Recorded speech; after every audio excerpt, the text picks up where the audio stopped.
Donald Trump says he is recommending a 50% tariff on all imports from the European Union. German automakers have just declared a silent economic war on the United States, and almost nobody noticed. No press conferences, no headlines, no loud threats. Just one thing: action. While the U.S. celebrated tariff victories under President Donald Trump's administration, Europe's auto giants, Audi, BMW, Mercedes-Benz, Porsche, and Volkswagen, executed a sophisticated, coordinated maneuver that quietly rewrote the rules of global trade. And the result? Audi vanished from U.S. ports without a word. Porsche flooded showrooms with a last-minute wave of inventory. Mercedes reallocated assets in near-military fashion. No one declared war, but a silent rebellion was already underway. Each move looked independent until you saw the pattern. This wasn't just smart business. This was corporate defiance at scale. And the most terrifying part? It worked. Real quick. If you're into videos that cut through the noise and break things down clearly, go ahead and hit that like button. It helps more people find this. And if you're not subscribed yet, now's a good time. We've got more deep dives coming your way. Also, drop a comment and let me know what you think. I'd love to hear your take. Now on to the video. What triggered this calculated retreat? A looming 50% tariff from the Trump administration targeting all European Union imports, vehicles included. But before the ink dried on that threat, European automakers had already moved, revealing a stunning level of foresight and coordination. And now, your future car, your wallet, and global economic stability may never be the same. Today, we dig deep into the silent resistance of Europe's most powerful car makers, how they avoided the spotlight while reshaping the global auto landscape. This isn't a political story. It's about cold, hard math. And when the numbers shift, the world follows. So buckle up. This isn't just about luxury cars. It's about your paycheck, your investments, and the unraveling of a global trade system decades in the making. There was no dramatic press release, no televised announcement, no CEO standing in front of flags, just one memo, quietly circulated inside Audi's corporate corridors, that initiated one of the most surgical moves in modern economic history. On April 2nd, 2025, Audi issued an internal directive. All vehicle shipments to the United States were to be frozen until further notice. This seemingly routine piece of internal communication went into effect exactly 6 weeks before the Trump administration publicly announced its plan to impose a 50% tariff on European Union imports. By the time American policymakers began discussing tariffs, Audi had already executed a full-scale economic retreat. At the moment of the freeze, Audi had approximately 37,000 cars already sitting on U.S. dealership lots, enough inventory to last nearly 2 months under standard sales conditions. That's not a coincidence. That's strategic mathematics. The company had timed its U.S. supply chain to burn through stock just as the American political machine kicked into gear, giving itself breathing room while its competitors scrambled to react. Audi's leadership understood that survival in a trade war isn't about reacting. It's about anticipating. Behind the scenes, executives monitored developments in Washington with the intensity of intelligence analysts. The stakes weren't just about profit margins, they were existential. If tariffs hit, every single Audi vehicle built outside North America would suddenly become drastically more expensive to sell in the U.S. Let's break that down. Audi's best-selling SUV, the Q5, is manufactured in Mexico. Their sedans, like the A4 and A6, are built in Germany. None of their core models are produced on American soil. That meant every car shipped into the U.S. would be slapped with Trump's tariff hammer. The cost to absorb those tariffs or pass them to customers was simply unsustainable. So Audi didn't even try. They hit the brakes hard. But they did it quietly. There were no news leaks, no supply chain accidents, just silence. An absence so precise it was unnerving. Analysts initially missed it. Policymakers certainly didn't see it coming. But anyone paying close attention would have noticed one thing. New Audi shipments stopped arriving. Entire ports went dark to Audi traffic. This strategy, call it corporate invisibility, allowed Audi to avoid retaliation while buying time to analyze the fallout, observe market reactions, and strategize their next move. It was economic stealth warfare, and it signaled something much bigger, a refusal to play by American trade rules.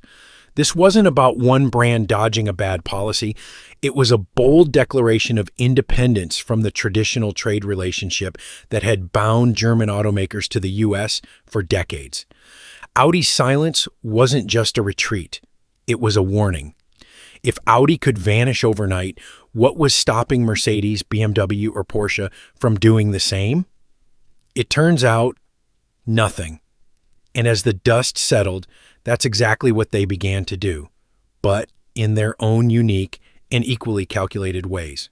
While Audi opted for silence, its German counterparts chose a radically different strategy: volume warfare. In the weeks leading up to Trump's tariff escalation, Mercedes-Benz, Porsche, and BMW executed a rapid, calculated surge of vehicle shipments to the United States. On the surface, these actions appeared routine, even coincidental. But viewed together, they revealed a synchronized maneuver that resembled military-grade coordination. Porsche acted first, quietly pushing an additional 5,000 vehicles across the Atlantic. This wasn't an accidental overstock, it was deliberate front-loading. The goal? To cushion the blow from expected delays and create inventory buffers before tariff costs detonated the market. These weren't generic models either. Porsche focused on their highest margin vehicles, the ones most vulnerable to price sensitivity.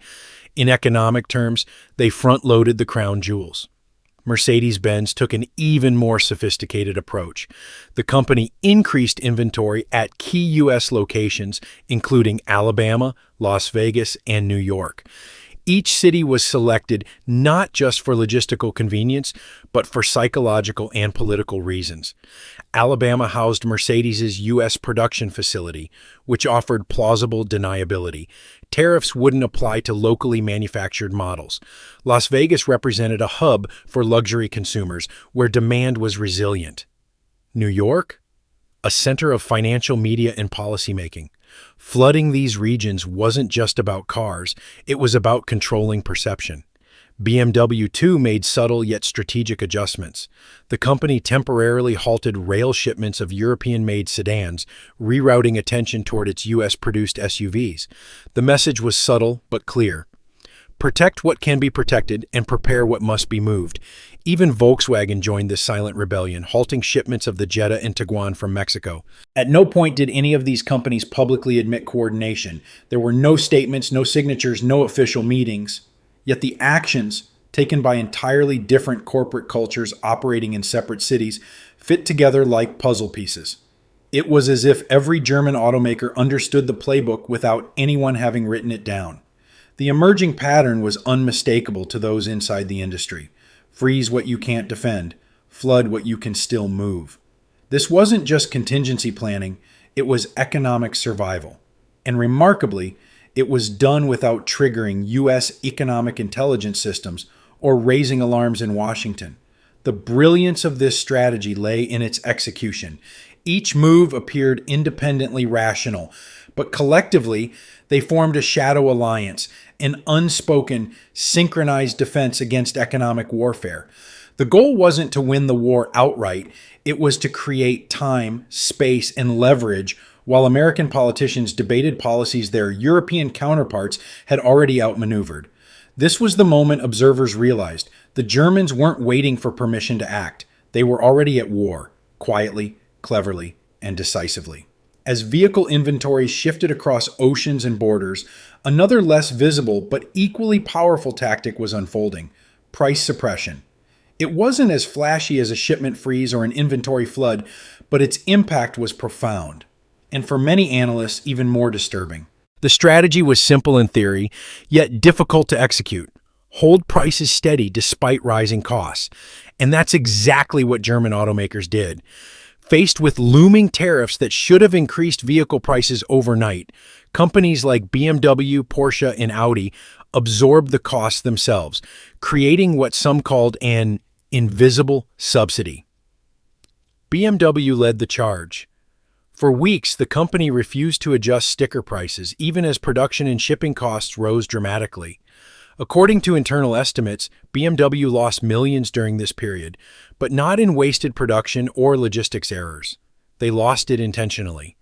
The company's leadership had made a calculated decision. Better to bleed financially now than to lose customer loyalty forever. When BMW finally raised prices in May 2025, the increase was modest, just 4% on select Mexico-built 2 Series models. Industry analysts had braced for double-digit hikes. Instead, BMW delivered a message of pricing restraint that stunned the market. They weren't surrendering, just buying time. Audi followed suit with similarly modest increases on new A5 models. Porsche, ever the perfectionist, took pricing discipline to new levels. Daily meetings at Porsche headquarters were entirely focused on one thing: when, how, and by how much to raise prices, if at all. The executives calculated each decision down to the day.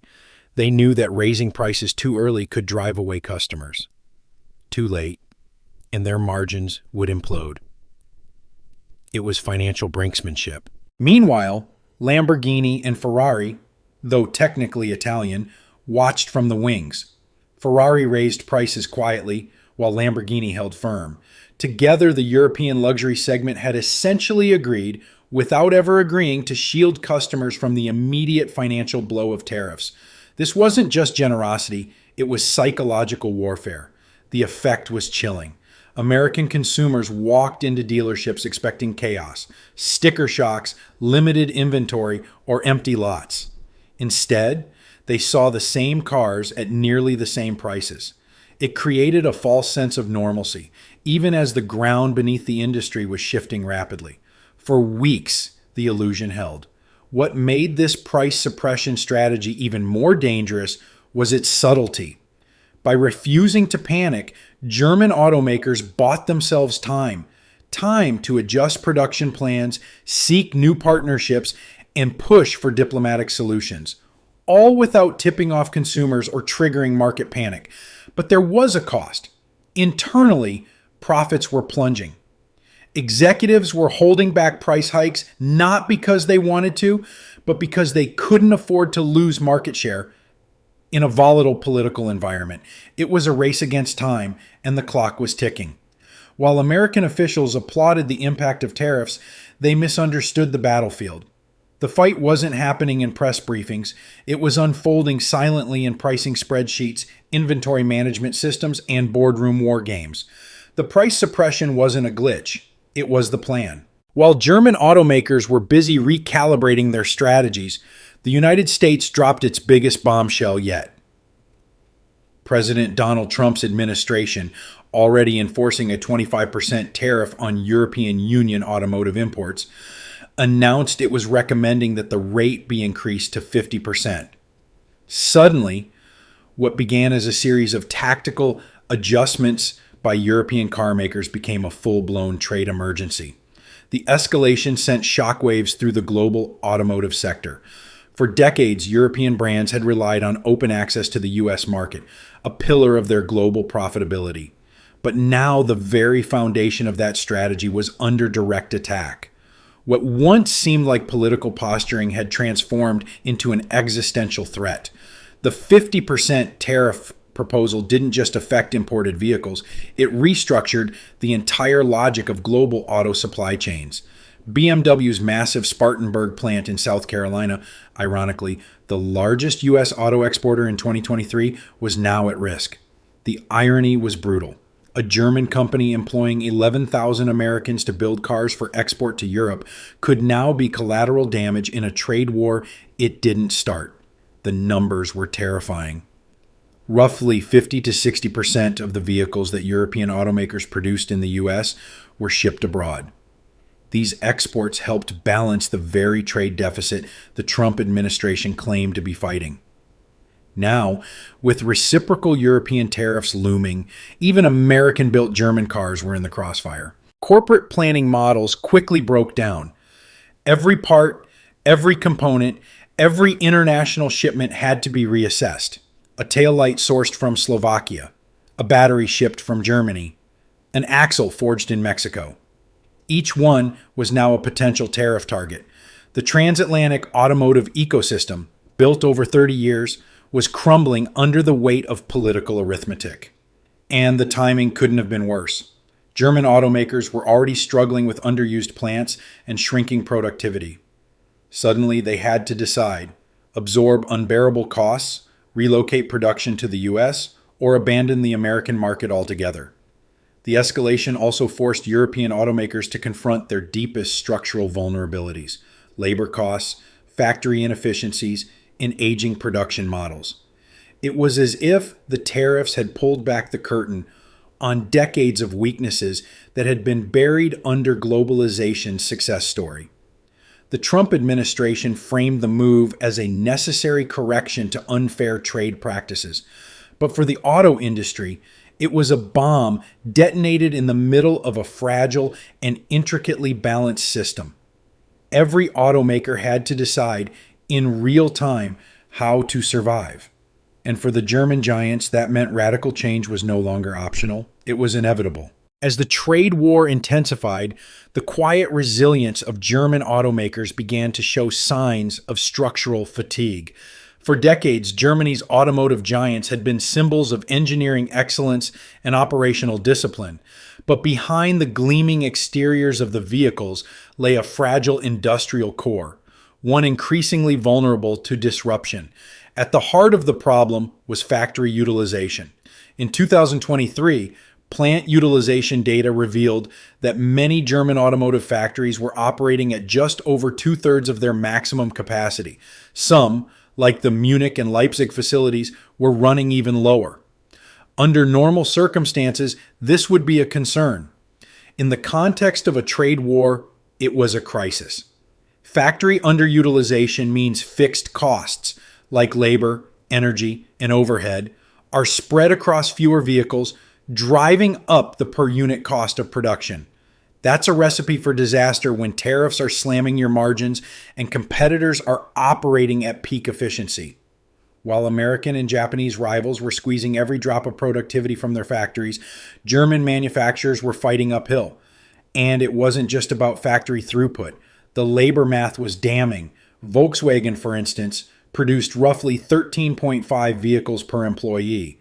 In contrast, Toyota churned out about 29. General Motors, a staggering 37. This productivity gap meant that every tariff dollar was more painful for German firms than for their leaner, more efficient competitors. The reasons behind this inefficiency were deeply embedded in the structure of German industry. For one, strong labor unions had secured generous contracts that protected workers but limited managerial flexibility. Wages were high, benefits were extensive, and layoffs were politically explosive.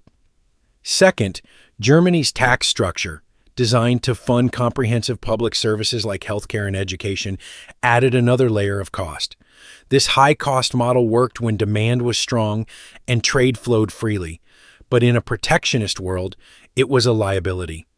German automakers were now forced to compete not just against American tariffs, but against their own operating models.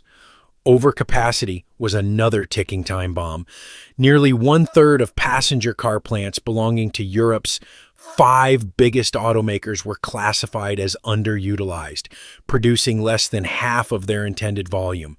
This inefficiency was quietly eroding profitability long before tariffs were even mentioned. But now it had become a glaring vulnerability that could no longer be ignored. And unlike their American rivals, German companies had one more Achilles heel: vertical integration. Volkswagen, for example, was more vertically integrated than most global automakers.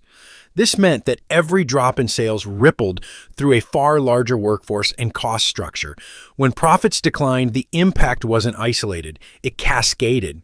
Factory cost analyses painted a stark picture. Volkswagen CEO Thomas Schaefer publicly admitted that factory costs were running 25 to 50% higher than planned. In a time of razor-thin margins, that wasn't just unsustainable, it was catastrophic. These weren't just numbers, they were structural flaws that U.S. trade policy could exploit with surgical precision. Every inefficient plant, every costly benefit package, every underutilized production line represented a target.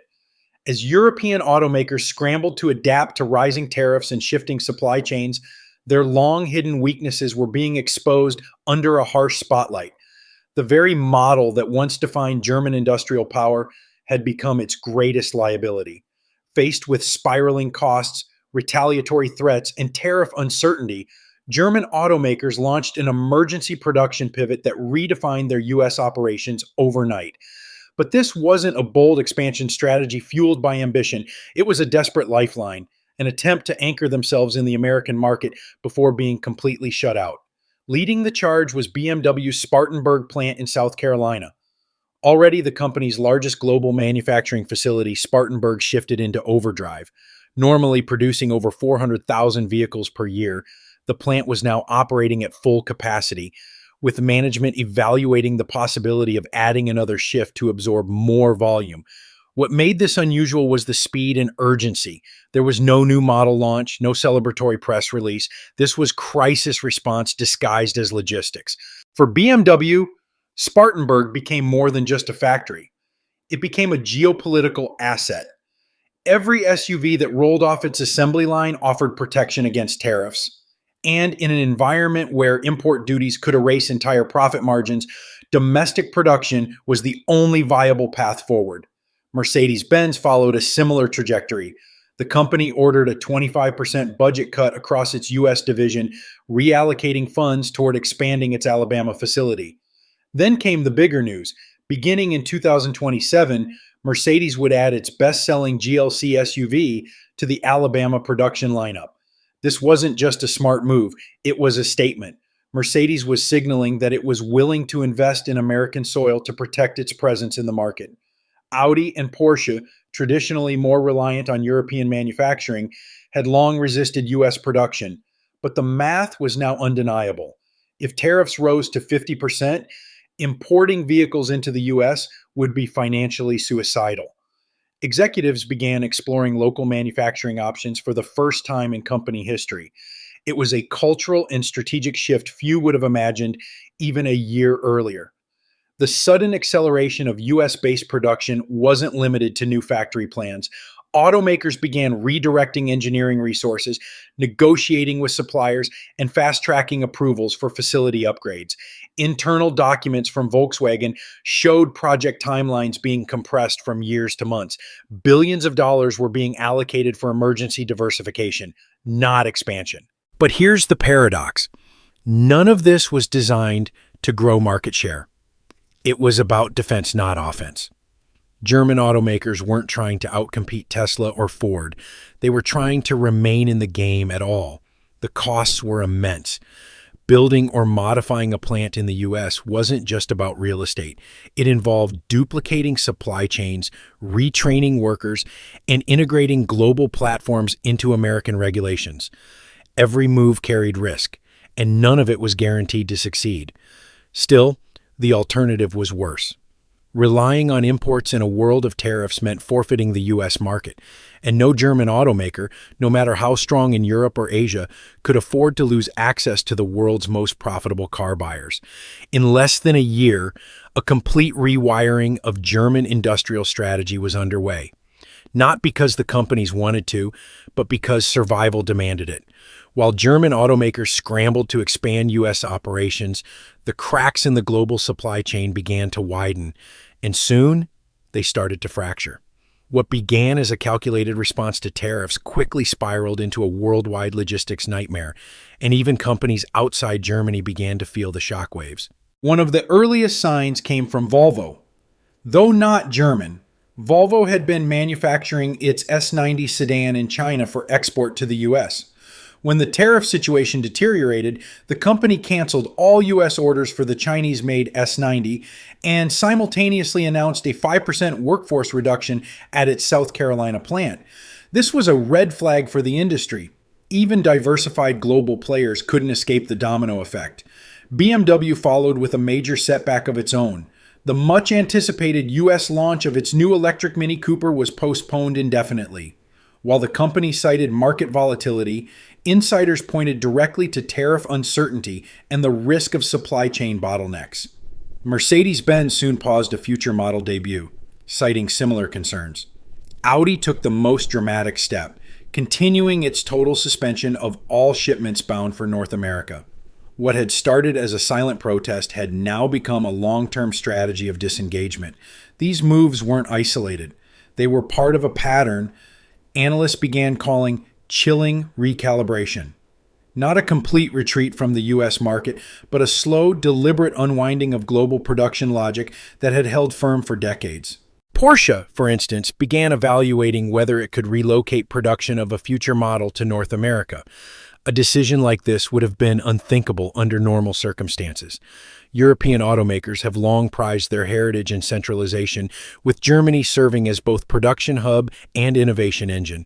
But now, tradition was yielding to cold arithmetic. The domino effect grew. Global logistics companies began repricing contracts. Shipping delays increased. Warehouse space dried up. Insurance costs on transatlantic cargo spiked. Suppliers couldn't guarantee delivery windows, and automakers couldn't guarantee on-time rollouts. The intricate choreography of just-in-time manufacturing was falling apart. Worse still, consumers began to notice. Vehicle shortages started appearing at dealerships. Wait times grew longer. Price volatility began seeping into the mainstream, even as manufacturers fought to maintain order. What this revealed was simple but devastating. Global automotive production was far more fragile than anyone had realized. The system had been optimized for efficiency, not resilience. A few political shocks, and the entire framework began to teeter. Analysts warned that continued escalation, particularly a fully implemented 50% tariff followed by EU retaliation, would shatter the economic logic behind transatlantic supply chains. At that point, it wouldn't be a matter of if automakers pull out, it would be when. The writing was on the wall. A collapse wasn't just possible, it had already begun.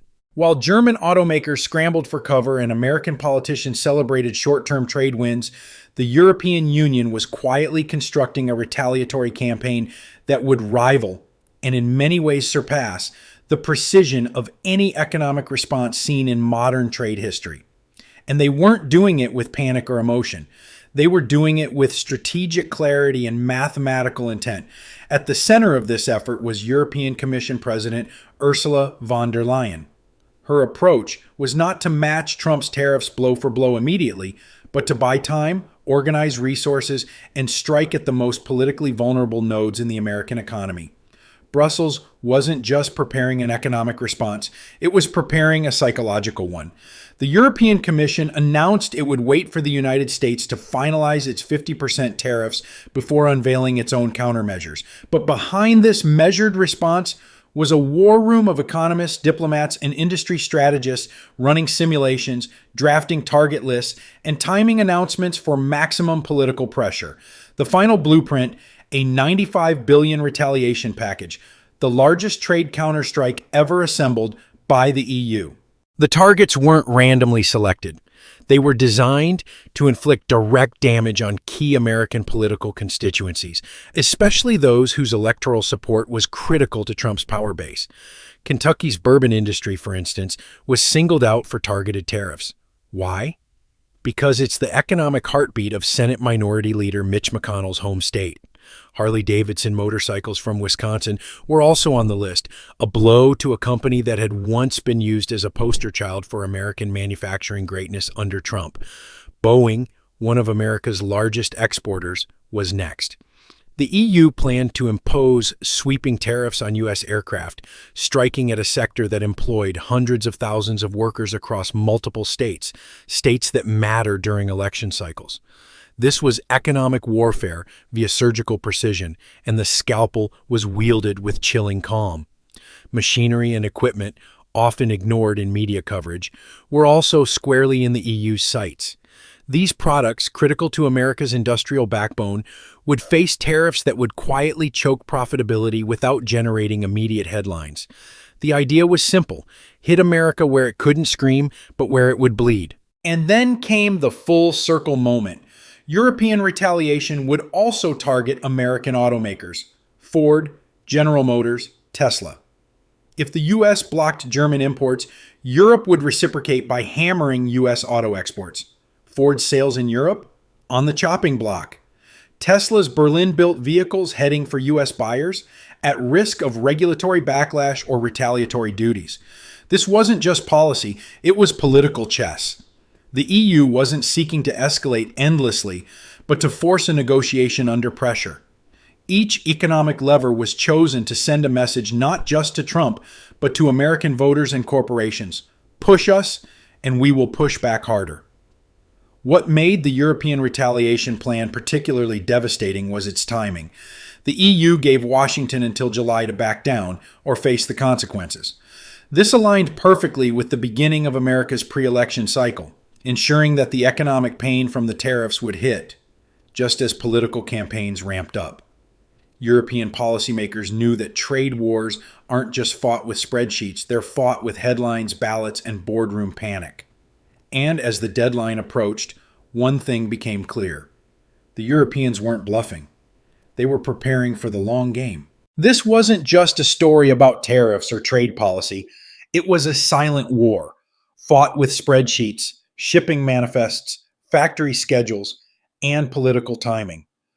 A war where the front line wasn't marked by soldiers, but by sedans, where strategy wasn't drawn up in war rooms, but in boardrooms. German automakers didn't retaliate with slogans. They retaliated with silence, coordination, and economic precision.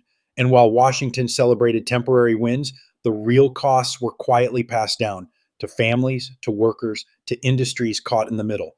Because at the end of the day, trade wars aren't won with tweets. They're lost through math. When tariffs rise, when factories slow down, when prices spike, someone always pays. And that someone is you. So the next time you walk into a dealership and see an empty lot or sign a car loan that feels too steep, remember, you're not just buying a vehicle. You're paying the price of a global conflict you never voted for. Once again, thanks for watching this video. If you got something out of this, hit that like button and make sure you're subscribed so you don't miss the next one. And hey, let me know your thoughts in the comments. Agree, disagree, or something in between. I'd love to hear it.